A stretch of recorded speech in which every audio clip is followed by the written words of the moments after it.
the Democrats who backed the Republican shutdown deal, and why. I am McDonald Sean. November 10th, 2025. After 40 long days of deadlock, dim government offices, and anxious families waiting for paychecks, the U.S. Senate finally took a decisive step on Sunday night, in a move that shocked many within their own ranks. 7 Senate Democrats and 1 independent crossed the aisle to support a Republican-led deal to reopen the government.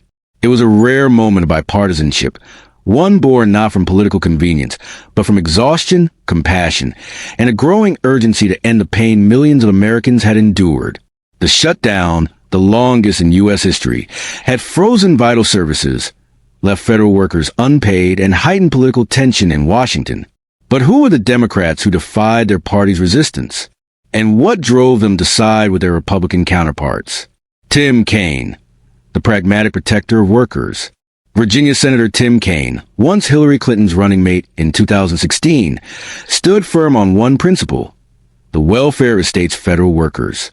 With nearly 300,000 Virginians employed by the federal government, Kaine said his vote was not about politics, but people.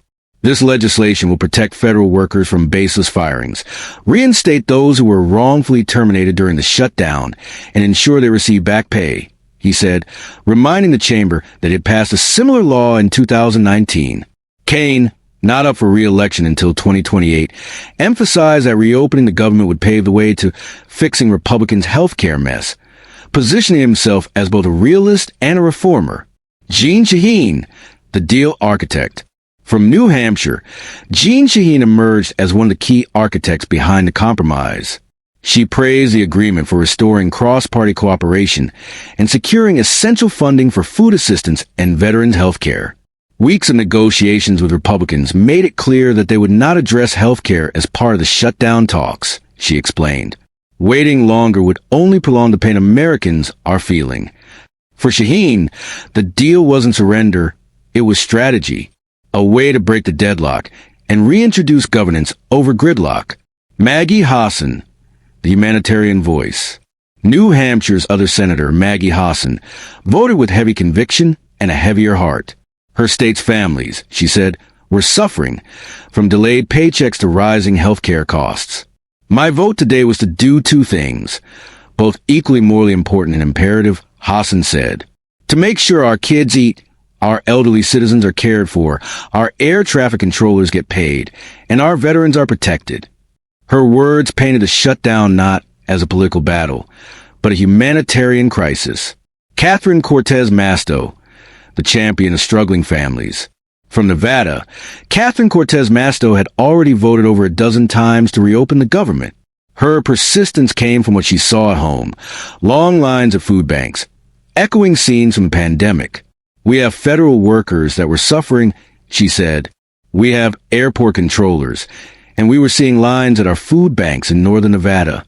These were lines I hadn't seen since the pandemic. For Masto, the issue was no longer about partisanship. It was about dignity. John Fetterman, the straight-talking centrist. Pennsylvania's John Fetterman, known for his blue-collar roots and plain-spoken manner, didn't mince words.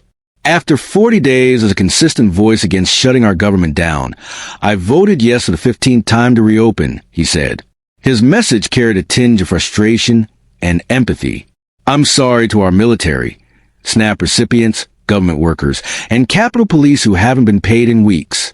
It should have never come to this. Fetterman called it what it was, a failure of leadership, but one he refused to let continue. Jacky Rosen, the reluctant negotiator. Also from Nevada, Jacky Rosen initially resisted Republican proposals, clashing publicly with the state's Republican Governor Joe Lombardo, who had urged her to act. But she changed course after securing a vital concession, a promised December vote on extending Affordable Care Act tax credits. The concession we've been able to extract to get closer to extending the ACA tax credits is a vote on a bill drafted and negotiated by Senate Democrats. Rosen said it was a tactical victory embedded in a compromise, one that ensured Democrats' top healthcare priorities stayed alive. Dick Durbin, the veteran statesman. For Illinois' Dick Durbin, the Senate's Democratic whip and a 30-year veteran of Congress, Sunday's vote was bittersweet. breaking ranks with his party's leadership, including Minority Leader Chuck Schumer.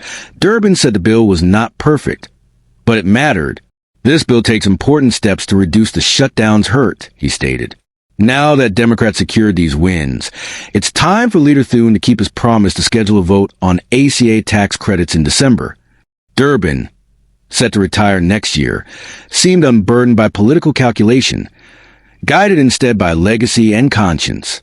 Angus King, the independent bridge builder. Finally, Angus King of Maine, an independent who caucuses with Democrats, lived up to his reputation as a centrist bridge builder. He was deeply involved in negotiating the deal that arranged a future vote on the Affordable Care Act tax credits. We are closer to the possibility of work on ACA tax credits than we were yesterday, King said. This agreement tonight is a win for the American people. King's statement underscored what the night truly represented. Not a partisan victory, but a rare, fleeting moment of governance in an age of division, a deal that divides and defines. The bipartisan agreement may have reopened the U.S. government, but also revealed a growing ideological split within the Democratic Party. While moderates celebrated the end of the shutdown, progressives accused their colleagues of caving to Republican pressure too soon. Yet for Kaine, Shaheen, Hassan, Masto, Fetterman, Rosen, Durbin, and King, the calculus was simple. Millions were suffering, and Washington had waited too long. As the Capitol lights flickered back to life and federal workers prepared to return to their jobs, one truth became clear. Sometimes, leadership means crossing the aisle, not holding the line.